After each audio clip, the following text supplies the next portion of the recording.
Hey, my friends, we will be right back to the show. But I have a question for you. Are you struggling with the impact of childhood trauma? Well, know that you're not alone. I'm here to let you know that I'm starting a brand new weekly coaching group that includes a year of life coaching, accountability, support, habit and goal setting, and more. I'm starting a waitlist for the group right now, and I'm only taking a handful of people.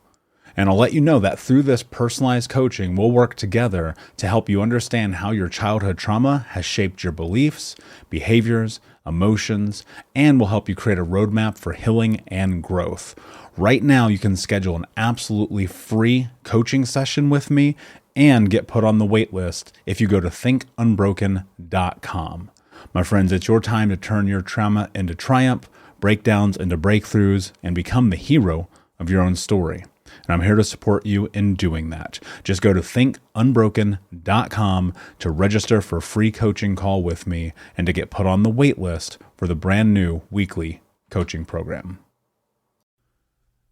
We'll be right back to the show. But before we do, I want to tell you about today's sponsor, factormeals.com, where if you go to factormeals.com/unbroken50 and use the code unbroken50, you can get 50% off your first order. That's factormeals.com/unbroken50.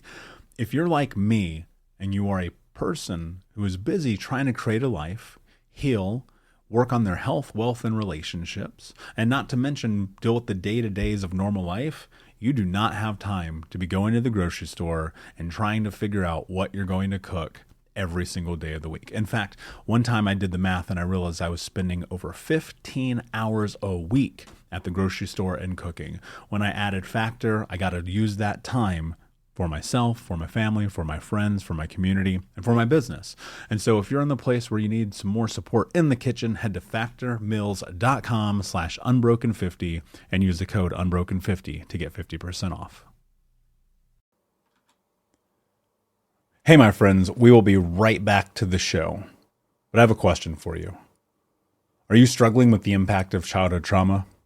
Well, know that you're not alone. I'm here to let you know that I'm starting a brand new weekly coaching group that includes a year of life coaching, accountability, support, habit and goal setting, and more. I'm starting a waitlist for the group right now, and I'm only taking a handful of people. And I'll let you know that through this personalized coaching, we'll work together to help you understand how your childhood trauma has shaped your beliefs, behaviors, emotions, and will help you create a roadmap for healing and growth. Right now, you can schedule an absolutely free coaching session with me and get put on the wait list if you go to thinkunbroken.com. My friends, it's your time to turn your trauma into triumph, breakdowns into breakthroughs, and become the hero of your own story. And I'm here to support you in doing that. Just go to thinkunbroken.com to register for a free coaching call with me and to get put on the wait list for the brand new weekly coaching program. What's up, Unbroken Nation? Welcome to another episode of the Michael Unbroken podcast. My goal and company is to give you the tools to help you understand your past, get out of the vortex, and become the hero of your own story.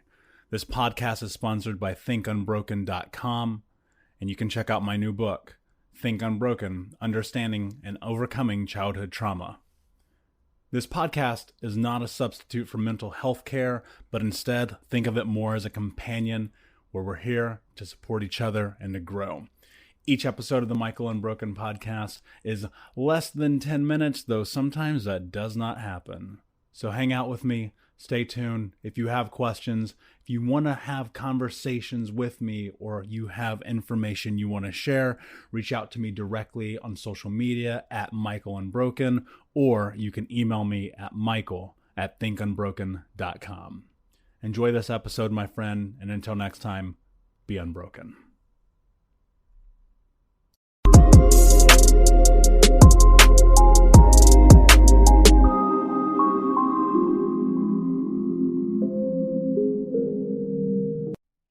My name is Michael Anthony, and I'm an author, international speaker, and advocate for adult survivors of child abuse. Today, I want to talk to you about dating with trauma. So recently, I did an AMA on Instagram, which I do every few weeks. And if you don't know what that is it's called Ask Me Anything, which means you can literally ask me anything and I will give you my opinion, my thoughts. And someone who is in the community of dating coaches, relationships, and things of this nature asked me to talk about dating with trauma, dating as someone who is an adult survivor of child abuse. And I think that this is one of those very touchy and tricky subjects for people. And so I'm just going to give you my honest opinions as always. And I hope that with this, you'll have a better understanding of why I think this is an important narrative that needs to be talked about in dating. One of the worst things that I know about myself is that I have been in, I don't even say it like that. One of the things I've learned about myself is in the past that I have been in codependent relationships. And that is not intentional. It is because I didn't understand that codependency is something that's very indicative of a past trauma life. We seek, as trauma survivors, comfort, support, love, and systems. But also, one of the things that we probably don't realize, which was my case scenario in a couple of relationships, is that we often go towards the people who are like the people that we were around as we were coming up, because we mimic our family systems. And so if you are in an abusive household as a child, you may go towards abusive people in relationships. And that's not necessarily physically abusive. This could be mentally abusive, emotionally abusive. It could be all kinds of different things that lead you to find attraction in another human being because it was the baseline of your understanding of what a healthy relationship looks like.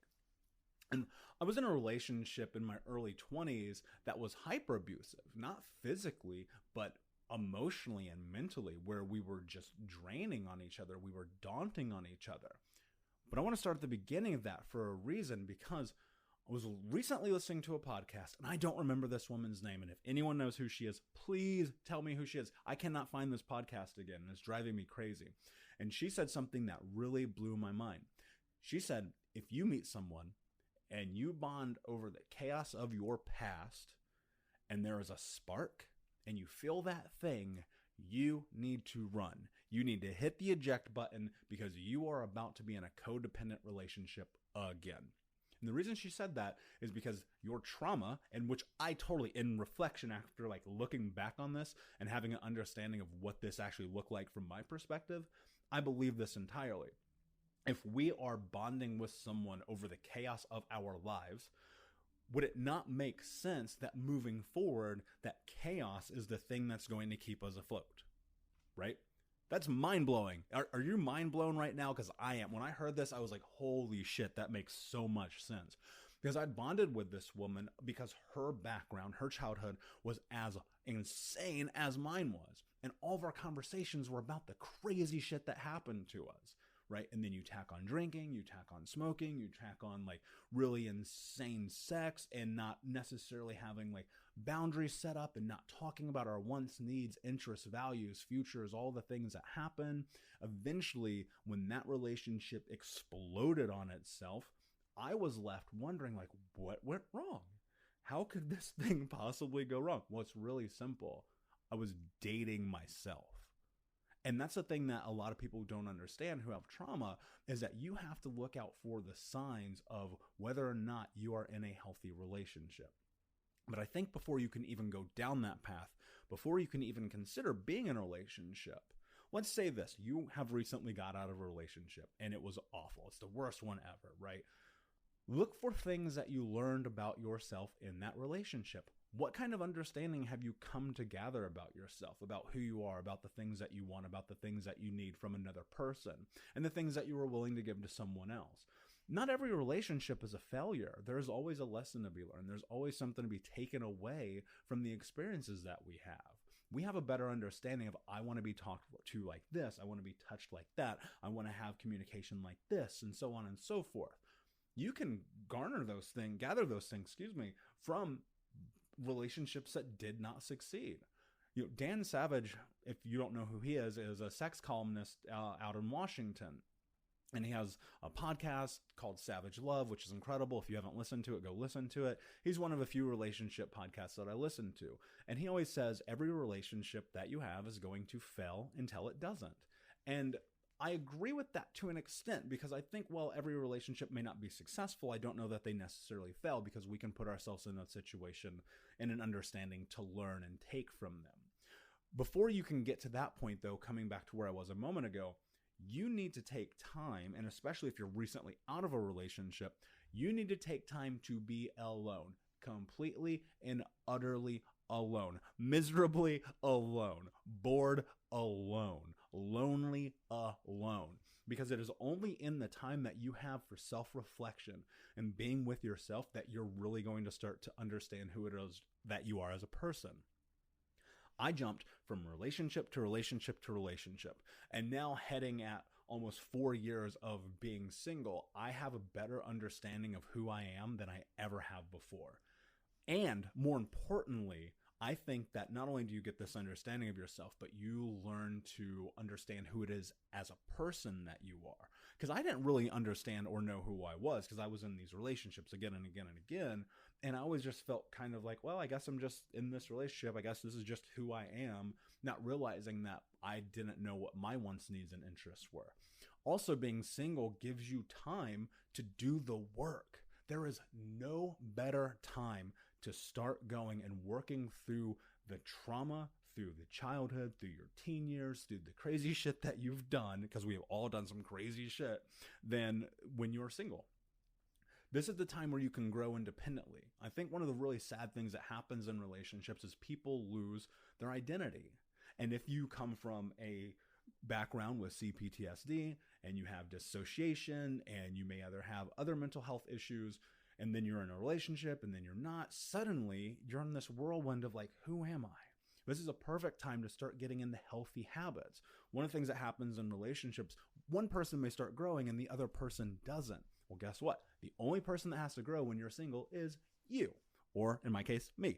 And in my case, this has been one of the best periods of time in my life, because I've had nothing but time to reflect on who it is that I want to be, who it is that I am, who it is that I was, and the things that are important to me. In my next relationship, whenever that may be, I think that one of the most important things that I can do, and I'm just going to speak from my aspect, and this may relate to you, is have a really honest conversation about what it is that my expectations are. I thought about this the other day. Everything that we do in life, every transaction has a receipt or a bill of sale or a contract. We know what we're getting at a restaurant. We know what happens when we buy a book. We know what happens when we get a new job or insurance or buy a car or get on the bus or take a train or buy a candle or anything, any transaction that we ever do. We know what we are getting for what we put in. We know the reciprocal value of what we're putting in, except dating, except relationships, except love, except marriage.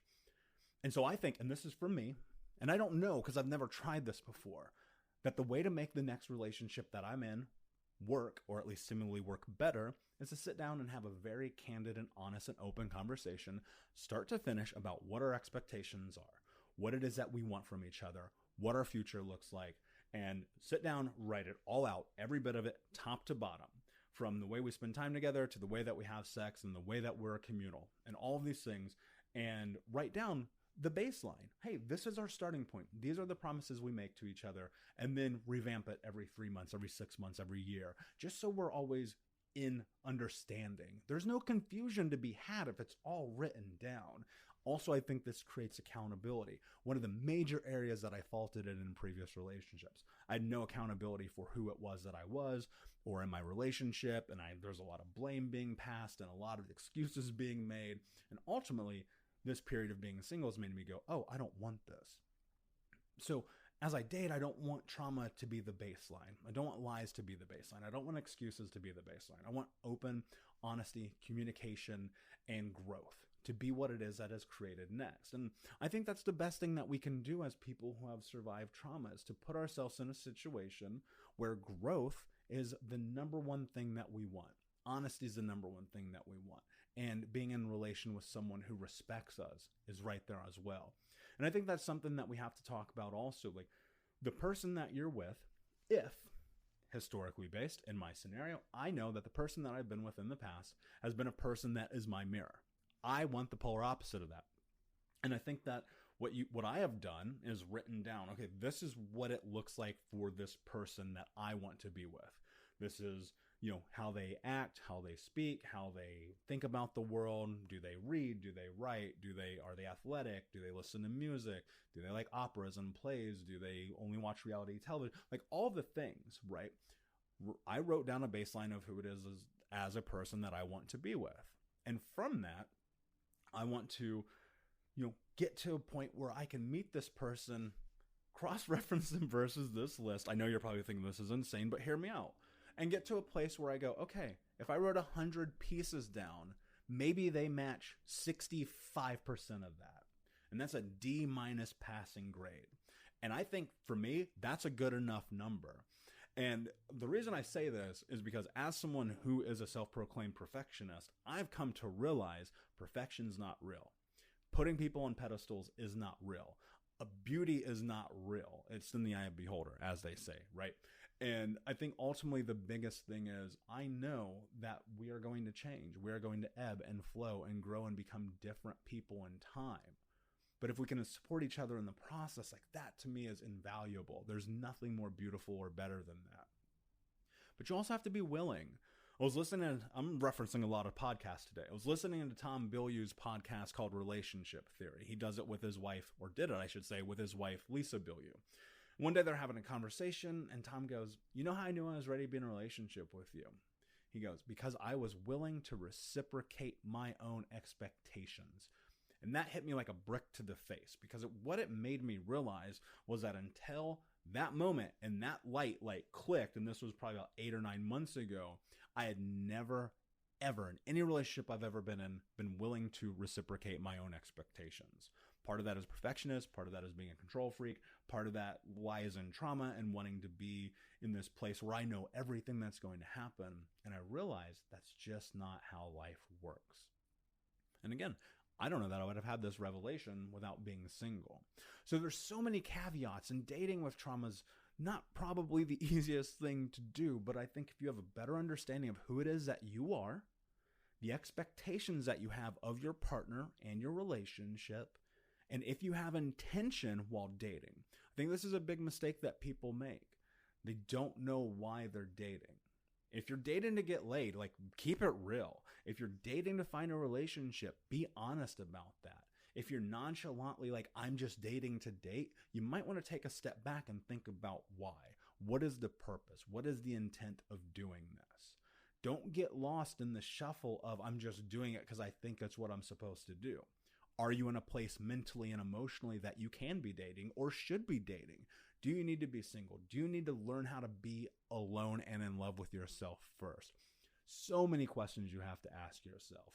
Guys, this podcast has run super long. I know I try to keep it under 10 minutes. I could talk about this for hours, and I think I'm going to have my friend who's the dating coach who asked me this question come on the podcast on Think Unbroken so we can have this conversation a bit more in depth because there's so much more here, and there's a lot to unpack. So I'm going to wrap it up there. But if you have questions, as usual, feel free to hit me up. My new book, Think Unbroken, My new book, Think Unbroken, Overcoming and Understanding Childhood Trauma, comes out on January 1st, 2020. It is available right now for pre-order at thinkunbroken.com/paperback. And there's over $1,000 in bonuses if you order before Christmas. I'm super excited. A ton of people have already pre-ordered it. I am so grateful for you all who have. Thank you so much. I'm excited for its release. It'll be on paperback and it will be on digital for Kindle and Amazon and things of that nature. So I look forward to releasing this. It's everything that I know about healing trauma and my journey. So guys, thank you so much for taking the time to listen. And until next time, my friend, be unbroken. I'll see ya. Hey, my friends, we will be right back to the show. But I have a question for you. Are you struggling with the impact of childhood trauma? Well, know that you're not alone. I'm here to let you know that I'm starting a brand new weekly coaching group that includes a year of live coaching, accountability, support, habit and goal setting, and more. I'm starting a waitlist for the group right now, and I'm only taking a handful of people. And I'll let you know that through this personalized coaching, we'll work together to help you understand how your childhood trauma has shaped your beliefs, behaviors, emotions, and will help you create a roadmap for healing and growth.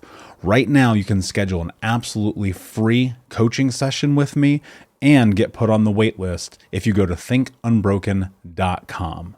My friends, it's your time to turn your trauma into triumph, breakdowns into breakthroughs, and become the hero of your own story. And I'm here to support you in doing that. Just go to thinkunbroken.com to register for a free coaching call with me and to get put on the wait list for the brand new weekly coaching program.